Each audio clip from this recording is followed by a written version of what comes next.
Rais William Ruto ametangaza maombolezo ya kitaifa kwa heshima ya Raila Odinga. Rais William Ruto ametangaza kipindi cha maombolezo ya kitaifa kwa muda wa siku 7 kufuatia kifo cha aliyekuwa waziri mkuu wa Kenya Raila Amolo Odinga. Katika kipindi hiki, bendera zote za taifa la Kenya zitapeperushwa nusu mlingoti kama ishara ya heshima na maombolezo.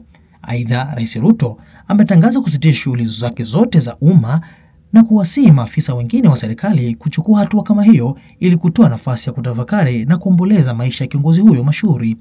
Kwa ajili ya maandalizi ya mazishi ya kitaifa, rais ametangaza kuundwa kwa kamati maalum ya kushughulikia shughuli hizo itakayokuwa chini ya uongozi wa naibu rais Kithure Kindiki. Serikali ya India kwa ushirikiano wa karibu na serikali ya Kenya imeahidi kugharamia na kuratibu shughuli za kusafirisha mwili wa marehemu kutoka India hadi Kenya kwa ajili ya mazishi.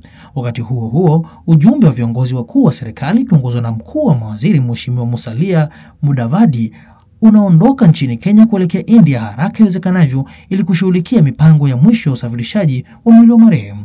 Rais Ruto amemsifu marehemu Raila Odinga kama mtu asiye na tamaa ya makuu, mpenda amani na mzalendo wa kweli. Raila alikuwa kiongozi mwenye maono aliyejitolea kwa dhati kwa ajili ya taifa hili. Alisimamia haki, usawa wa amani na shujaa ambaye historia haitamsahau, alisema Rais Ruto.